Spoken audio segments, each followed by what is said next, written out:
Bismillahirrahmanirrahim. Assalamualaikum warahmatullahi ta'ala wabarakatuh. InsyaAllah pada pagi ini kita akan sambung pengajian kita ataupun pembelajaran kita dalam topik bacaan ketika wakaf siri 2. Jadi ini saya perbaharui daripada yang sebelum ini. Mungkin sebelum ini suaranya kurang cantik, jadi hari ini saya rakam baliklah untuk penambahbaikan. Jadi kita akan baca dalam bacaan ketika wakaf siri 2 pendidikan Islam tahun 1 dalam bidang tilawah. Jadi pada kali ini kita akan berfokus kepada wakaf pada 3 keadaan, iaitu yang pertama wakaf pada fathatai, wakaf pada 2 baris di atas, baris 2 di atas. Dan yang kedua wakaf pada qalqalah yang bertasydid. Nanti kita akan tengok contoh-contoh. Dan yang ketiga 2 huruf sakinah tanpa tanwin, 2 huruf sakinah tanpa tanwin. Jadi mari kita tengok kepada perbincangan pertama, iaitu wakaf pada fathatai.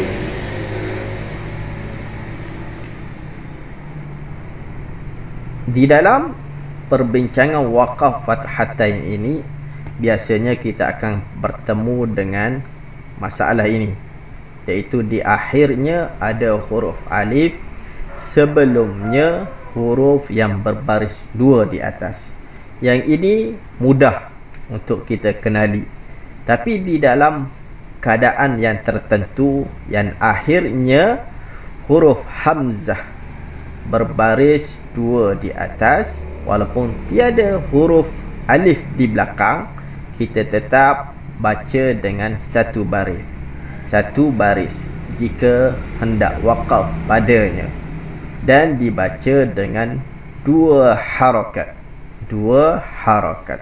Jadi kalau kita jumpa macam ni an, kalau kita mau wakaf a, tentak 2 harakat. Mari kita tengok contoh-contoh dalam perbincangan ini. Jom baca bersama saya. Wa nisaa,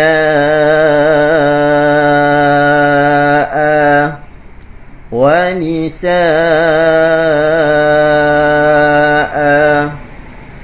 yasira, yasira, ma'rufa, ma'rufa. Jadi dalam perkataan ini menjadi kekeliruan di segelintir kita. Adakah perlu membaca dengan satu baris ataupun tidak? Kerana pada contoh yang kedua ini ada huruf alif. Jadi biasanya kalau kita bertemu dengan huruf alif, secara automatiknya kita akan baca dengan 2 harakat. Jadi yang ini sama juga, walaupun tiada huruf alif di belakang, kita berhenti padanya, kita baca dengan 2 harakat. Wa nisaa.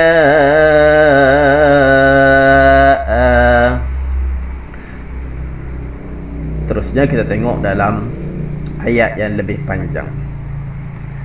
Falmuriyati qadha, falmuriyati qadha, falmuriyati qadha, wal'adiyati dhabha, wal'adiyati dhabha, was-samaa'a binaa'a, was-samaa'a binaa'a. Seterusnya mari kita tengok perbincangan yang kedua dalam bacaan ketika wakaf. Jadi wakaf yang kedua iaitu wakaf pada qalqalah yang bertasydid. Qalqalah yang bertasydid. Okey, kita tengok contoh yang diberi. Huruf ba merupakan huruf-huruf qalqalah, antara huruf-huruf qalqalah. Jadi apabila kita hendak berhenti padanya, kita kena baca dengan qalqalah. Kalau dia tiada tasydid ni, tanda ini biasanya dinamakan dia qalqalah kubra. Sama jugalah, ini pun dinamakan qalqalah kubra. Tetapi sedikit perbezaan di antara jika kita bertemu dengan huruf qalqalah yang tiada bertasydid. Jadi apabila bertambah ada satu tasydid, bermakna ada dua huruf qalqalah di sini. Jadi bacaannya sedikit berbeza daripada qalqalah kubra yang biasa. Jadi bacaannya qalqalah dibunyikan sedikit lambat untuk huruf yang kedua tu.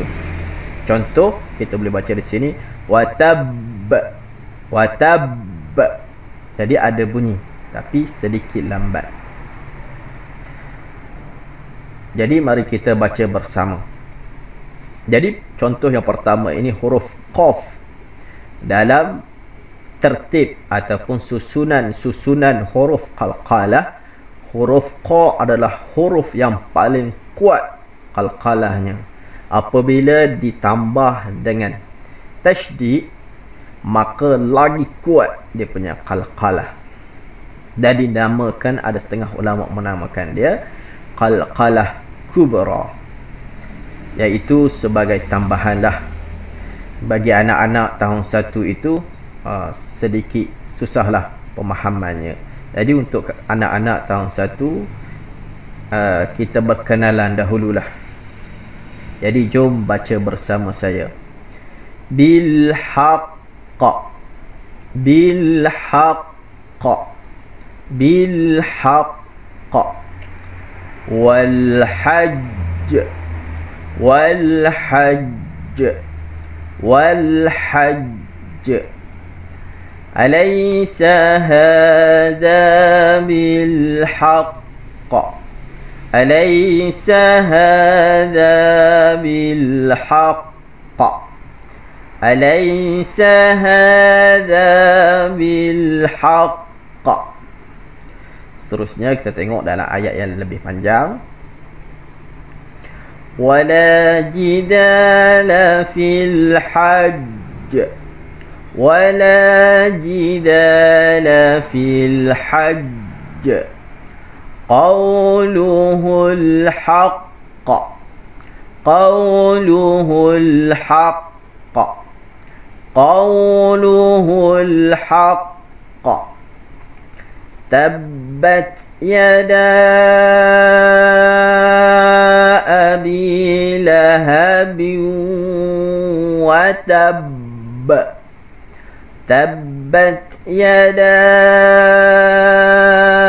abi lahabin wa tabb, tabbat yada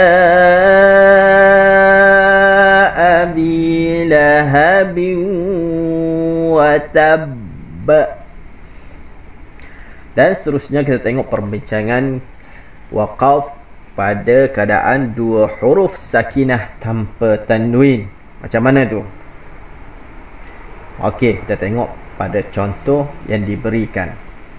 Jadi pada penulisan al-usra, jadi apabila kita berhenti padanya, bermakna ada dua huruf yang sakinah yang mati di sini, iaitu huruf sin yang pertama dan huruf ra, huruf sakinah yang mendatang, disebabkan kita waqaf padanya al-usra.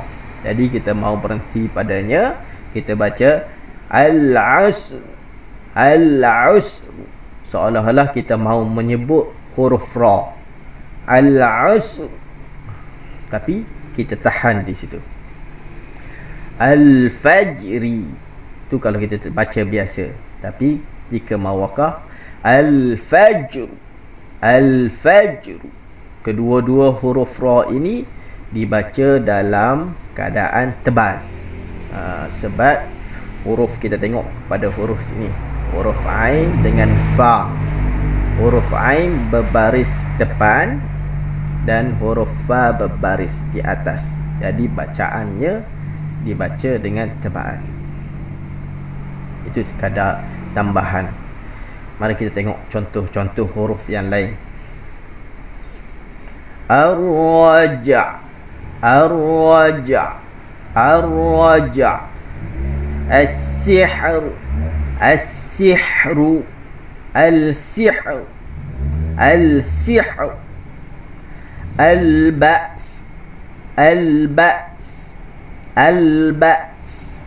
وَيَنْأَوْنَ عَنْهُ, وَيَنْأَوْنَ عَنْهُ, وَيَنْأَوْنَ عَنْهُ. Jom kita tengok dia lagi. مِنْكُمُ الشَّهْرَ فَلْيَصُمْ, مِنْكُمُ الشَّهْرَ فَلْيَصُمْ, منكم الشهر فليصم. في العلم والجسم، في العلم والجسم، في العلم والجسم. والشفع والوتر، والشفع والوتر، والشفع والوتر.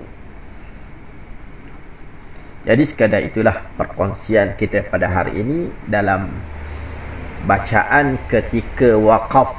Bacaan ketika wakaf pada 3 keadaan yang kita bincang pada hari ini. Yang pertama berkaitan apabila kita wakaf pada fathatain. Yang kedua qalqalah yang bertasydid. Dan yang ketiga pada 2 huruf yang sakinah, 2 huruf sakinah.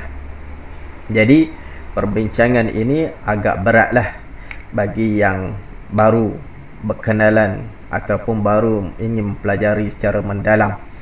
Jadi apabila kita sentiasa praktis di depan guru-guru kita, insya-Allah lama-lama lidah kita akan jadi ringan untuk menyebutnya. Kerana Al-Quran ini adalah mukjizat daripada Allah. Apabila kita berusaha untuk mendalaminya, insya-Allah Allah akan memudahkan kita untuk memahaminya. Jadi jadikanlah Al-Quran sahabat kita dan bacaan harian kita. Sekadar itulah daripada saya, Ustaz Ahmad Majdi bin Sanusi ataupun Cikgu Dipus. Wabillahi taufiq wal hidayah. Wassalamualaikum warahmatullahi wabarakatuh. Semoga bertemu lagi. Bye.